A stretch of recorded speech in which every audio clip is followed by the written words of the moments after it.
안녕하세요. 마요입니다. 또 이 암호화폐 시장을 보시면 일부 알트들은 지금 빨갛게 하락을 보이고 있지만 그러나 그 낙폭이 큰 상황은 아니에요.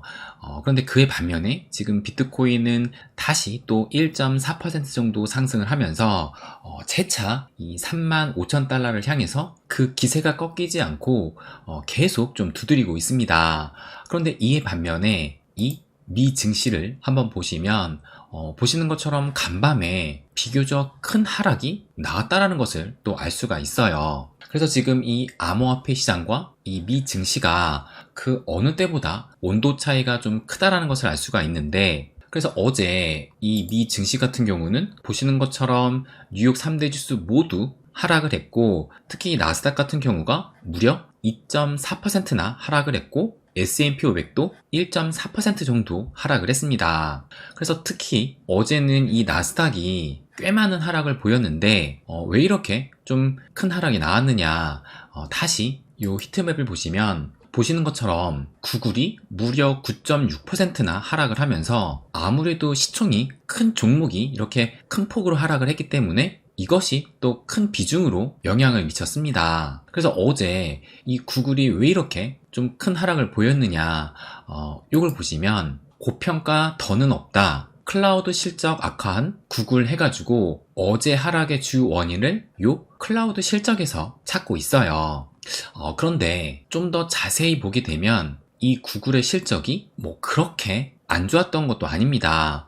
여기를 보시게 되면 구글 모회사 알파벳은 올해 3분기 매출이 전년 동기 대비해서 11% 증가한 766억 9,300만 달러를 기록을 했는데, 또 순이익은 196억 8,900만 달러였다고 해요. 그러면서 이것이 지금 1년 전보다 수익이 개선된 것이긴 하지만, 그럼에도 지금 시간에서는 5% 이상 하락을 했고 개장을 해서는 보시는 것처럼 10% 가까이 폭락을 한 것입니다. 그러니까 냉정하게 실적 자체만으로 보게 되면 오히려 작년보다도 수익이 증가를 한 것인데, 단지 이 클라우드 실적이 지금 안 좋아졌다라고 해가지고 이렇게 큰 폭의 하락이 또 나왔다라는 거예요. 그러니까 아무래도 지금 최근에 전쟁 이슈다, 또 지수도 지금 하락 추세를 좀 그리고 있었기 때문에 지금 주식시장 같은 경우는 이 투자 심리가 상당히 꺾여 있는 상태에서 어떤 하나의 이런 작은 좀 결함,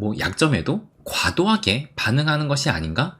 그런 생각이 또 들기도 해요. 그리고 또 어제는 이 구글뿐만 아니라 보시는 것처럼 엔비디아도 4%, 메타도 4%, 아마존도 5%가 넘게 지금 하락을 했기 때문에 전반적인 이 빅테크들이 큰 힘을 지금 못 쓰고 있는 상황입니다.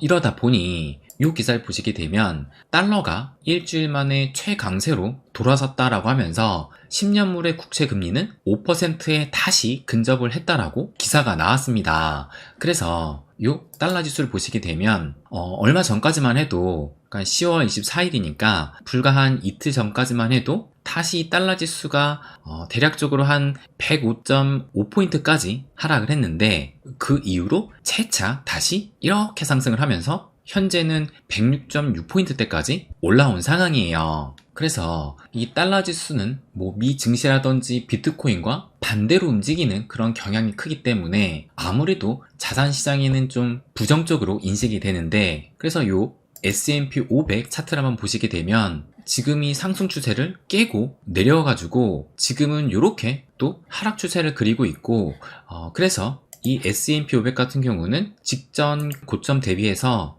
현재 9.46%니까 10% 가까이 하락을 했습니다. 그러면 나스닥도 한번 체크를 해보면 나스닥 역시 지금 이 상승 추세를 깨고 이렇게 내려온 상황이고, 또 직전 고점 대비해서는 보시면 11%가 하락을 했어요.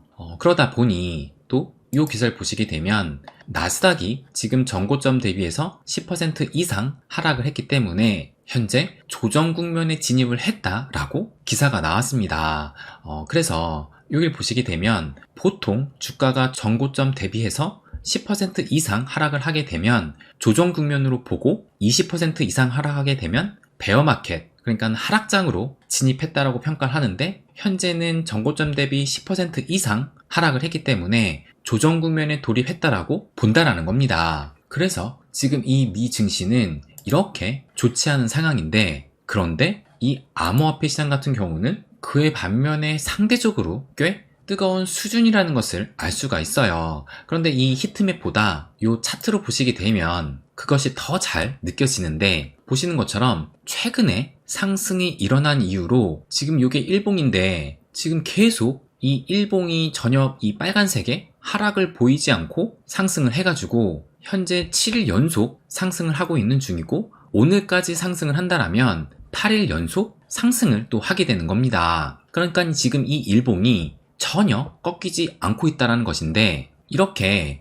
꽤 장시간 상승을 했던 적이 올해 언제 있었냐면은 보시면 요때, 그러니까 새해가 시작이 되고 나서 요때 비교적 큰 상승이 나왔었는데, 이때가 7일 연속 또 상승을 했더라고요. 그런데 지금 현재 어제까지 해가지고 7일 연속 상승을 했고, 만약에 오늘마저 상승을 하게 되면 8일 연속 상승을 하는 것이기 때문에 지금 이 비트코인이 그 어느 때보다 좀 뜨거운 상황이라는 것을 방증해주고 있다라고 생각이 듭니다. 그러면 지금 이 자산시장의 바로미터라고 볼 수 있는 미 증시는 지금 이렇게 상승세가 꺾였는데, 그의 반면에 이 비트코인은 연일 상승을 하고 있는 이런 상황을 과연 어떻게 해석을 해야 될까?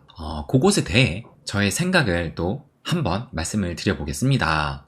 그럼 일단 요 비트코인 도미너스 차트를 한번 보시게 되면, 보시는 것처럼 현재 이 비트코인의 도미너스가 54%까지 올라왔는데, 지금 보시면 지난 7월에 대략적으로 한 51%였던 요 저항을 한동안은 머물고 있다가 결국엔 뚫고 올라온 거예요. 그래서 지금 비트코인 도미너스는 저항을 뚫고 올라올 정도로 강한 상황인데, 그런데 요 크립토 토탈 마켓, 그러니까 전체 시총의 차트를 한번 보시게 되면 현재 이 암호화폐 전체 시총이 보시는 것처럼 1조 2,400억 달러 정도 되는 것이고, 이 현재의 위치는 지금 딱 요 저항에 부딪혀가지고 아직은 그 위로 올라서지는 못하고 있다는 것을 또 알 수가 있습니다. 그래서 지금 요 저항이 올해 4월과 올해 7월, 그리고 작년 한 5월에서 한 6월 달에 요 수준의 지금 시총을 넘어서지는 못하고 있다는 거예요. 그러면 또 이 알트 시총도 체크를 해보면 보시는 것처럼 지금 알트코인 시총도 최근에 그 상승세로 해가지고 얼마 전에 제가 요 위치에 있을 때 지금 요 위치가 딱 지지선의 위치이기 때문에 여기에서 반등이 나올 수 있다라고 말씀을 드렸는데, 정말 그 위치에서 지금 이렇게 반등을 해가지고 지금 이 알트 시즌의 요 벽을 다시 한번 좀 뚫어보려는 3차 시도를 하고 있다라고 볼 수도 있을 것 같아요. 그런데 그럼에도 불구하고 현재 지금 이 위치는 올해 요때 4월달과 또 요때 7월달과 심지어 작년 대세 하락장이었던 요 8월의 알트 시총 규모에도 아직은 한참 모자른 상황이라는 것을 알 수가 있습니다. 그러니까 지금 현재 이 암호화폐 시총의 전체 시총을 좀 끌어올린 것은 당연하겠지만 알트보다는 이 비트의 힘이 컸다라는 것을 알 수가 있어요. 그만큼 지금 이 비트코인 현물 ETF에 대한 그 기대감이 매우 크다는 방증이 아닐까 생각이 듭니다. 그래서 결국 우리가 바라는 그 큰 상승이 오려면 비트코인뿐만 아니라 이 알트도 상승을 해가지고, 그러면서 신규 유입자도 증가가 되어야 우리가 바라는 그 대세 상승장이 또 올 수 있을 거예요. 그런데 지금 전반적인 이 주식시장이 이런 상황이라면 아무래도 이 암호화폐 시장에도 그 영향이 미칠 것이고, 또 신규 유입자가 들어오는데 아무래도 몸을 사릴 수밖에 없다라고 생각이 듭니다. 그래서 이런 상황에서는 이 암호화폐 시장도 지금 여기에서 좀 더 크게 오르기에는 좀 제한적일 수 있다라고 생각이 들어요. 그래서 지금은 어제도 말씀드렸지만 그 어느 때보다 이 포모를 좀 경계해야 된다고 생각을 하는데, 그렇다면 과연 지금이 과거 사이클에 비춰서 어느 정도의 시기일까? 그것을 좀 생각을 해본다라면 저는 지금 계속 말씀을 드렸지만 이미 이 암호화폐 시장은 상승장에 진입을 했는데, 다만 우리가 인정을 하지는 못할 뿐이다 라고 말씀을 드렸습니다. 그런데 이 기사를 보시게 되면 이게 10월 25일 어제 나온 기사인데 블룸버그의 한 애널리스트가 비트코인은 지금 강세장에 진입을 했다라고 얘기를 하면서 이 기술적 관점에서 보면 이번 주 비트코인의 가격 급등은 2020년 7월 1,500달러 저항선을 돌파한 것과 동일한 의미를 갖는다라고 얘기를 했어요. 그러면 요 2020년 7월에 어떤 움직임이었는지 그것을 좀 체크를 해보면 이 차트를 보시면 이때가 지금 2020년 7월을 말을 하는 것이고 이렇게 상승을 하면서 이 저항을 깬 것을 이번 상승장 때와 동일한 의미를 갖는다라고 지금 해석을 한 것입니다. 그래서 이때가 대략적으로 지금 10,000달러 선에서 계속 그 저항에 부딪혀가지고 쉽사리 뚫고 있지 못하다가 결국엔 이 2020년 7월에 이렇게 그 저항을 뚫면서 비교적 큰 상승이 나왔는데 그래서 이때 얼마나 상승을 했냐면 이때도 이 바닥부터 고점까지 찍어보면 이때 역시 대략적으로 35% 그러니까 30% 이상 상승을 했습니다. 그리고 지금의 비트코인 상승 역시 이때 저점 이후로 해서 대략적으로 30% 정도 상승을 한 거예요.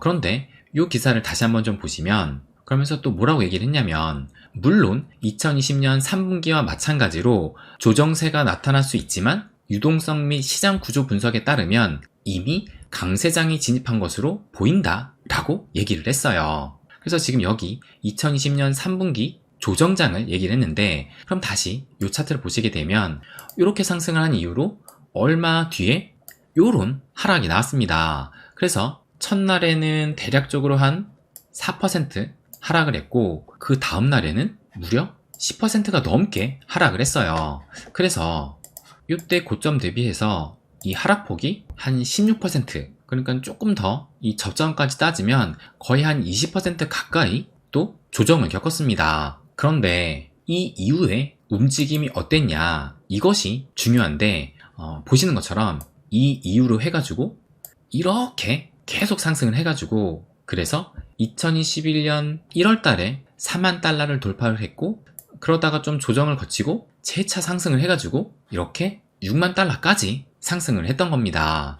그러니까 어떻게 보면 지금이 이 상승세와 비슷하다면 앞으로 다가올 조정장이 마지막 조정장이 될 수도 있다라는 겁니다. 뭐 그 이후에 이렇게 상승을 했으니까 뭐 마지막 조정장이라 볼 수 있는데 그런데 이 바닥에서 마지막이라는 단어를 함부로 쓰면 안 되긴 해요. 그리고 지난 패턴과 반드시 동일하게 간다라는 뭐 그런 법도 규칙도 없기는 합니다. 그런데 우리가 잘 생각을 해보면 이제 오늘이 10월 26일 며칠 있으면 11월이 다가오면서 이제 올해도 얼마 남지 않았어요. 그런데 이제 대략적으로 2달 뒤면 2024년 이제 내년이 되는 건데 내년에 뭐 저뿐만 아니라 뭐 많은 분석가들이 그 타이밍이 뭐 내년에 뭐 내후년에 맞춰져 있다라고 얘기를 하면서 일단 당장에 내년에 반감기가 있고 또 대선도 있고 또 올해 안 되면 뭐 내년에는 무조건 뭐 비트코인 현물 ETF가